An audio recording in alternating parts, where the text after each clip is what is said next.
ناظرین کرام السلام علیکم، میں آپ کا میزبان منیب شاہد پروگرام اللہم لبیک کے ساتھ حاضر ہوں۔ ناظرین کرام، ہم آپ کے لیے ایک سیریز آف پروگرام لے کے آئے ہیں جس میں ہم حج کے متعلق گفتگو کریں گے۔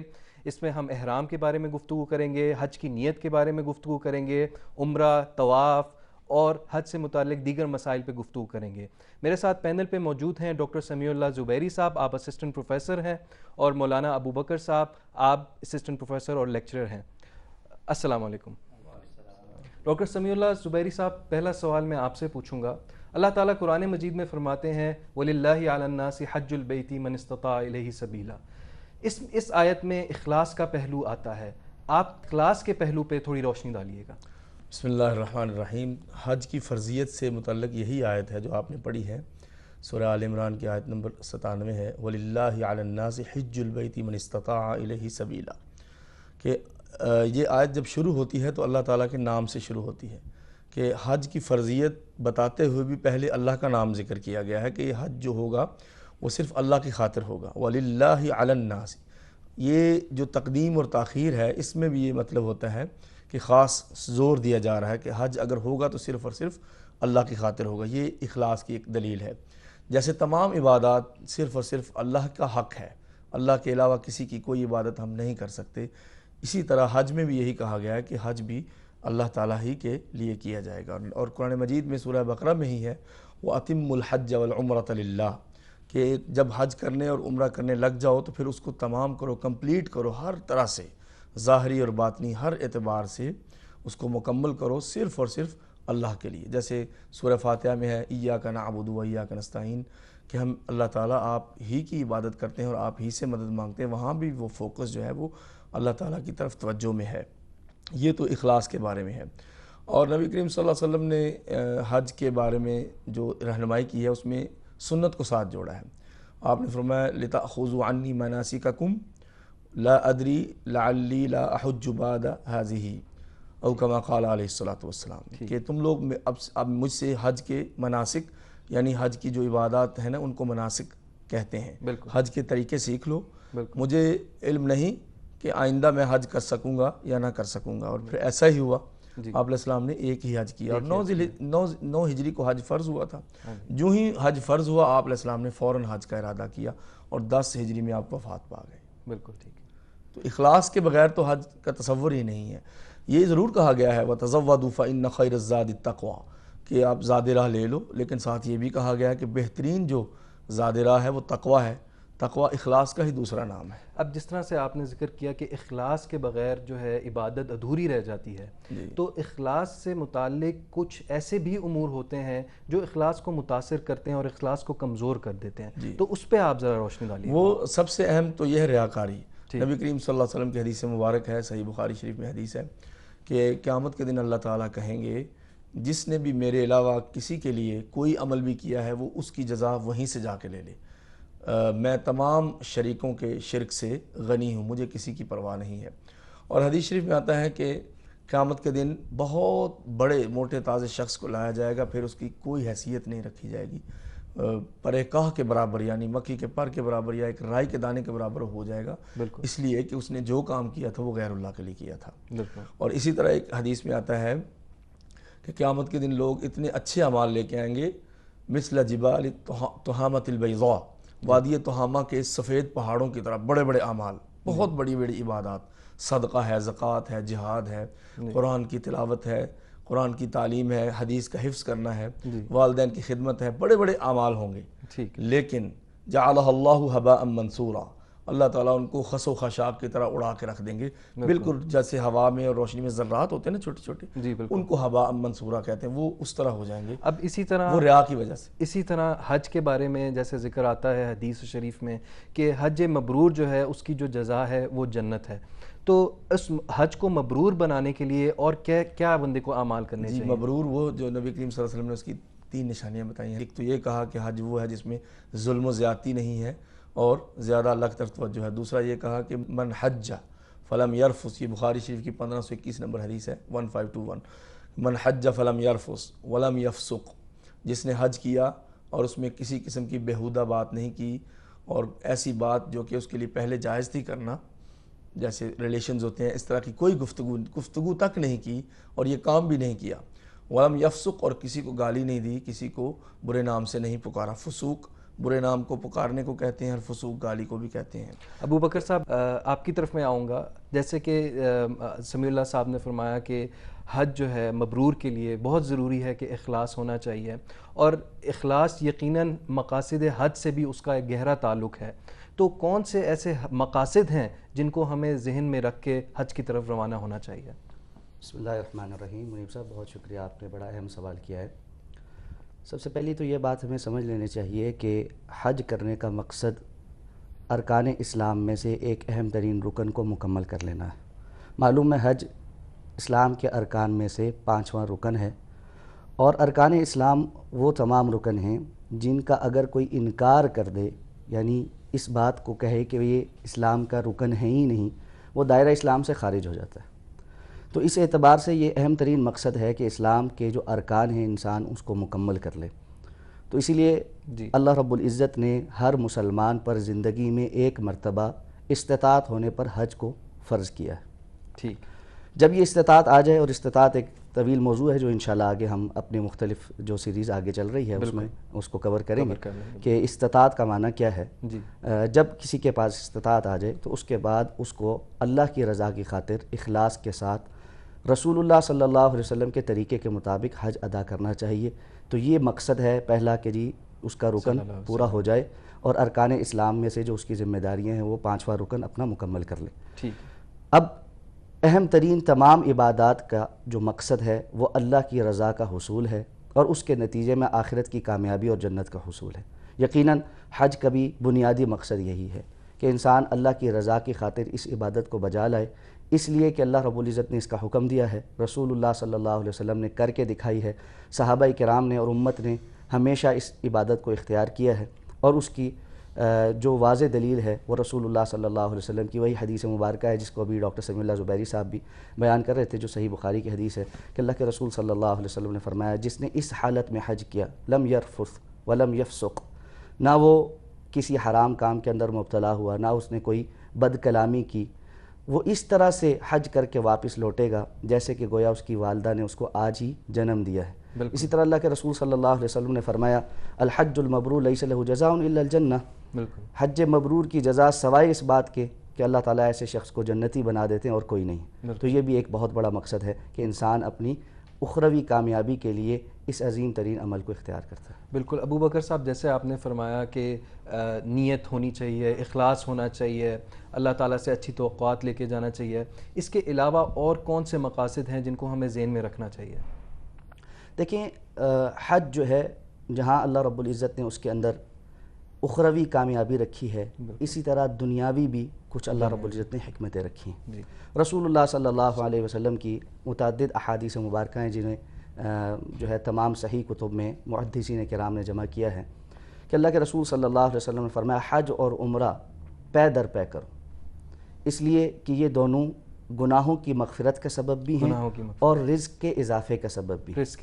تو حج کے مقاصد میں سے اور پے در پے عمرہ اور حج کرنے کے مقاصد میں سے ایک یہ بھی ہے، اور ایک مسلمان کے لیے رزق حلال جو ہے وہ حاصل کرنا اور اپنی دنیا کی بھی بہتری بھی اختیار کر لینا، یہ یقیناً شرعاً بہت مباح عمل ہے اور جائز عمل ہے۔ اسی لیے ہمیں قرآن مجید میں یہ بھی کہا گیا ہے کہ ربنا آتنا فی الدنیا حسنہ وفی الآخرۃ حسنہ وقنا عذاب النار۔ بہت اہم آپ نے امپورٹنٹ بات کی کہ جس طرح ہم لوگ عمومی طور پہ یہ ذہن میں رکھتے ہیں کہ حج جو ہے ایک عبادت ہے اور اس کو زندگی میں ایک دفعہ جو ہے ادا کرنا ضروری ہے، لیکن جس طرح سے آپ نے ان پہلوؤں پہ ذکر کیا کہ اس میں دنیاوی اسپیکٹ بھی موجود ہے اور حصول رزق اور دنیاوی گناہوں سے کفارہ حاصل کرنا اور اس طرح کی چیزیں بھی موجود ہیں۔ سمیع اللہ صاحب، میں آپ سے پوچھنا چاہوں گا کہ جس طرح سے ابھی گفتگو میں ہم بات کر رہے ہیں، قرآن مجید کی آیت ہے وَلَا رَفَثَ وَلَا فُسُوقَ وَلَا جِدَالَ فِي الْحَجِّ، یہ 3 چیزیں ہیں جن کے بارے میں اللہ تعالیٰ نے براہ راست ڈائریکٹلی فرما دیا کہ یہ 3 چیزیں حج کے دوران نہیں ہونی چاہیے۔ ان کے بارے میں کچھ عملی پہلو بتائیے گا، کیونکہ حجاج کرام جب حج کے لیے جاتے ہیں تو ان کو کون سی چیزیں ہیں جن سے پرہیز کرنے کی ضرورت ہے؟ جی حج جو ہے وہ ایک لفظ میں اگر کہا جائے تو صبر کا دوسرا نام ہے. ماشاءاللہ. حج میں کوئی ایسی عبادت نہیں جو صبر سے خالی ہو. صفا مروہ میں چلے جائیں، مینا میں ٹھہریں، رش ہوتا ہے شدید. بالکل. پھر اب جمرات پہ جائیں، وہاں پہ بھی شدید رش ہوتا ہے، آپ نے کینکریاں اٹھانی ہیں، وہاں دکم پیل ہو سکتی ہے. پھر آنے جانے میں اور بھوک پیاس برداشت کرنی پڑتی ہے. پھر جب آپ طواف کرتے ہیں اس میں شدید رش ہوتا ہے. حجر اسود کے بوسہ لیتے ہوئے جو ہم نے دیکھا ہے، بلکہ میں تو 2 دفعہ گیا تو نہیں کر سکا نا یہ کام. مجھے یاد تھا، حدیث یاد تھی کہ اشارے سے بھی یہ ہو جاتا ہے. اور نبی کریم صلی اللہ علیہ وسلم نے اسی لیے اجازت دی. اور حضرت عائشہ رضی اللہ تعالیٰ عنہ سے جب عورتوں نے کہا کہ ام المومنین آئیں، ہم حجر اسود کا بوسہ لیں، ہم بہت طاقتور ہیں، آپ کو ساتھ لے جاتے. انہوں نے کہا آپ لوگ جاؤ اور مردوں کے ساتھ ساتھ دکم پیل کر کے جاؤ اور اپنا اجر بھی ضائع کرو. بالکل. جیسے ان سے پوچھا گیا کہ کیا حج کرنے والا اپنا سر کھجائے گا، بخاری شریف میں حدیث ہے، تو انہوں نے کہا وَلْيُحَقِّقْهُ وَلْيُشَدِّدْ، ہاں سر کھجائے گا بھی اور زور سے کھجائے تاکہ اگر کوئی بال گرنا ہے تو گر جائے. اس میں خارش ہونے سے تو کوئی دم واجب نہیں ہوتا، قربانی دینی نہیں پڑتی، اس سے جانور ذبح نہیں کرنا پڑتا کیونکہ وہ ایک نیچرل چیز ہے. تو حج جو ہے وہ صبر کا نام ہے. فلا لا رفث کا مطلب یہ ایک تو ہے پرسنل ہے، یعنی پرسنل قسم کی جو زیادتی ہیں وہ آپ بند کریں، سب سے اپنے آپ سے شروع کریں. ولا فسوق کا یہ سوشل ہے کہ دوسرے کو بھی تنگ نہیں کرنا، انٹریکشن ہے نا. بالکل. اس کو لا جو ہے نا، یہ لا جو ہے عربی پڑھنے والے جانتے ہیں، ڈاکٹر صاحب بھی بیٹھے. لا نفی جنس ہے، یعنی ہر قسم کی نفی، لا الہ الا اللہ، بالکل. کہ اللہ کے سوا کوئی بھی معبود جو کہہ سکتا اپنے آپ کو سب ختم ہے. اسی طرح لا نبی بعدی، میرے بعد کسی قسم کا کوئی نبی بھی نہیں آ سکتا. بالکل. اور ایسے ہی ہے کہ لا فسوق، ذرا کسی قسم کا بھی جھگڑا نہیں کرنا. اس کا یہ بھی مطلب ہے کہ اگر آپ سے کوئی جھگڑا کرنا چاہے اور زیادتی کرنا چاہے تو پھر بھی نہیں کرنا. اور ولا جدال، جدال جھگڑا ہو گیا. فسوق جو گالی، ہوتا کیا ہے کہ پہلے کسی کو آپ برا کہتے ہیں پھر جھگڑا شروع ہو جاتا ہے. بالکل. تو گویا 3 قسم کی جو ہے پابندی ہے. ایک آپ کے جو وہ اعمال جو آپ کے ہارٹ سے تعلق رکھتے ہیں، اعمال القلوب، یعنی بدکاری اور بری سوچیں، برے خیالات، بیڈ امیج دل میں رکھنا، لوگوں کو دیکھنا. پوری دنیا سے خواتین اور مرد آئے ہوتے ہیں ہر عمر کے، تو آپ نے اس کو کنٹرول کرنا. تقویٰ ہونا، آپ نے 3 انگلی سے اشارہ کیا کہ تقویٰ تو یہاں پہ ہوتا ہے بھائی، اور یہاں سے نکل کے فیس پہ آتا ہے. ٹھیک ہے. بالکل. پھر دوسرا یہ ہے کہ ولا فسوق، آپ نے کسی کو بھی برا نہیں کہنا. تیسرا ہے کہ جب آپ 2 کاموں کنٹرول کریں گے لڑائی ہو نہیں سکتی. بالکل. پھر آپ کو اگر کسی نے نہ چاہتے ہوئے بھی پش کر دیا، ظاہر تکلیف تو آپ کو ہوگی، کوئی آپ کے پاؤں پہ پاؤں رکھے گا، یہ سب پریکٹس، لیکن صبر کرنا ہے. بالکل صبر کرنا ہے. اور اس کا اجر کیا ملے گا؟ بیت اللہ میں جو بھی کام کریں گے 1,00,000 گنا. بہت اچھی آپ نے بات کی اور آپ نے بڑی اچھی نشاندہی کی کہ حج صرف ایک انفرادی عمل نہیں ہے، اس میں سوشل اسپیکٹس بھی موجود ہیں. اور حضرت عائشہ کا آپ نے بہت اچھا ذکر کیا کہ ان کو جب وہ جواب دیتی تھی تو بہت ہی اچھا اور ٹھوس جواب دیتی تھی، اور اس میں کوئی شک نہیں ہے کہ نبی صلی اللہ علیہ وسلم کی ان کا تربیت کا اس میں بہت بڑا ہاتھ تھا. ابو بکر صاحب، میں اس کے بعد اسی سوال پہ آپ کے ساتھ آؤں گا. ناظرین و کرام، ایک چھوٹی سی بریک لیتے ہیں، اس کے بعد ہم اپنے پروگرام کو جاری رکھتے ہیں. السلام علیکم.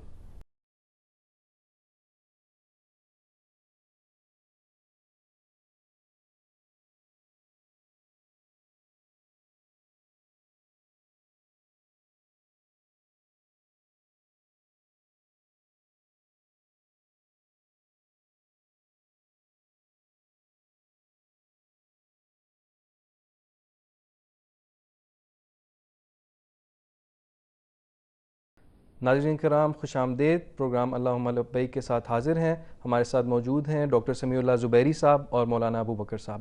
مولانا ابو بکر صاحب، آپ سے میں یہ سوال متوجہ کروں گا کہ صبر کے بارے میں کچھ باتیں ابھی ہم کر رہے تھے، تو صبر کے بارے میں روشنی ڈالیے گا کہ حج میں صبر کا پہلو کس طرح سے موجود ہے. ڈاکٹر صاحب بڑے احسن انداز میں صبر کے حوالے سے بات کر رہے تھے. یقیناً یہ بات درست ہے کہ حج جو ہے وہ سارے کا سارا صبر کا ہی نام ہے. دیکھیں، تقریباً 30 سے 40 لاکھ افراد ایک محدود جگہ پر موجود ہیں، اور انہوں نے سب نے مل کر ایک محدود وقت میں ہی اپنے مناسک ادا کرنے ہیں. بالکل. ایسے میں آپس میں تعاون اور ایک دوسرے کی طرف سے کانشیس یا انکانشیسلی اگر کوئی تکلیف پہنچ جائے تو اس پر جب تک صبر نہیں کیا جائے گا اس وقت تک اتنے افراد کا یہ مناسک ادا کرنا ممکن نہیں ہوگا. بالکل.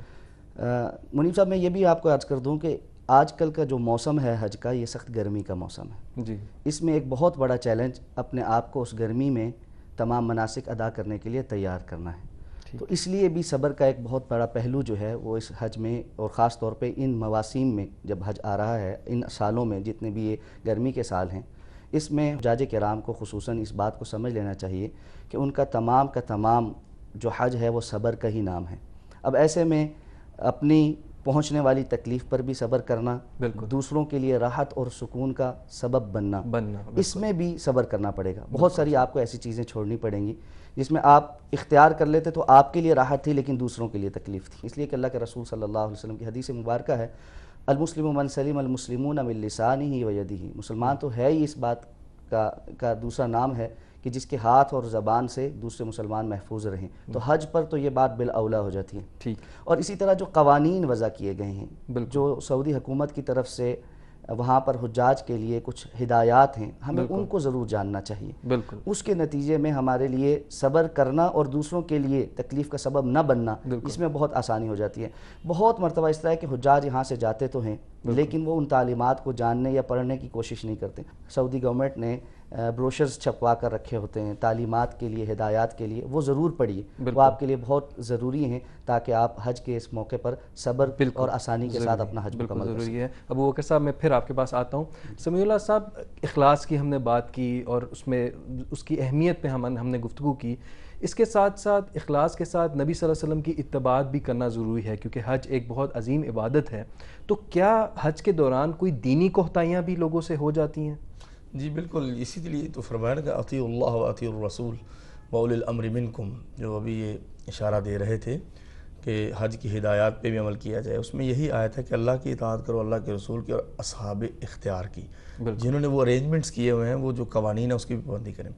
دوسرا یہ ہے کہ من عمل عملا لیس علیہ امرنا فہو رد، صحیح بخاری شریف میں حدیث ہے، حضرت ام المومنین عائشہ رضی اللہ تعالیٰ عنہ فرماتی ہیں کہ نبی کریم صلی اللہ علیہ وسلم نے فرمایا کہ جس نے کوئی بھی عمل، من عمل عملا، یہ کامن ہے، بالکل کامن ہے، ذرے کے برابر بھی یا پہاڑ کے برابر بھی کسی نے کوئی بھی عمل کیا ثواب کی نیت سے، اس کو دین سمجھ کے، لیس علیہ امرنا، اور وہ ہماری ریکمنڈیشن کے مطابق نہ ہوا، فہو رد، تو دیٹ از ریجیکٹڈ۔ چنانچہ رسول کریم صلی اللہ علیہ وسلم نے عرفات میں کھڑے ہو کے کہا کہ لتأخذوا عنی مناسککم، یہ جتنے بھی مناسک ہیں وہ مجھ سے سیکھ لو، کیونکہ پھر بعد میں آپ کس سے سیکھو گے؟ پھر عید کے دن 10 تاریخ کو کچھ چھوٹے چھوٹے کام جو ہے نا آگے پیچھے ہو گئے لوگوں سے، تو آپ نے فرمایا فلا حرج، ہر چیز میں نہیں کہا، بالکل چند باتوں میں کہا، کوئی بات نہیں، کسی نے زوال سے پہلے، مغرب سے پہلے کینکریاں مارنی تھی، بعد میں کر لیں، تو آپ نے کہا فلا حرج۔ تو چند چھوٹے چھوٹے امور ہیں، اس میں تو اجازت دی ہے، لیکن جو بڑے بڑے باقی جو میجر پارٹ آف حج ہے، اس میں یہ نہیں کہا کہ تم اپنی مرضی کر لو، یعنی بغیر طہارت کے طواف کر لو، یہ تو نہیں کہا نا، بالکل نہیں کہا۔ اس کا یہ صاف مطلب ہے کہ سنت کا آپ کے حج کے ساتھ ساتھ ہونا بہت ضروری ہے، اس کے بغیر کوئی عمل بھی قبول نہیں۔ ہر عمل کی قبولیت کی 2 شرطیں ہیں، الاخلاص والمتابعہ۔ پہلی ہے اخلاص، کہ واقعی آپ اللہ کے لیے کر رہے ہیں، دوسرا ہے مطابعت، فالوئنگ نبی پاک صلی اللہ علیہ وسلم کی سنت۔ تو یہ تو ایک بہت ہی بنیادی بات ہے۔ ٹھیک ہے، کیونکہ وقت ہمارے پاس مختصر ہے، ابو بکر صاحب آپ سے میں آخری سوال متوجہ کروں گا کہ سمیع اللہ صاحب نے ذکر کیا فلا حرج، تو کیا حج میں بھی ایسی سچویشن ہو سکتی ہے کہ جس میں اسلام نے ہمیں گنجائش دی ہو کہ ہم اپنی وسعت اور استطاعت کے مطابق حج کی اس عبادت کی ادائیگی کی ہے؟ اس پہ روشنی ڈالیے گا۔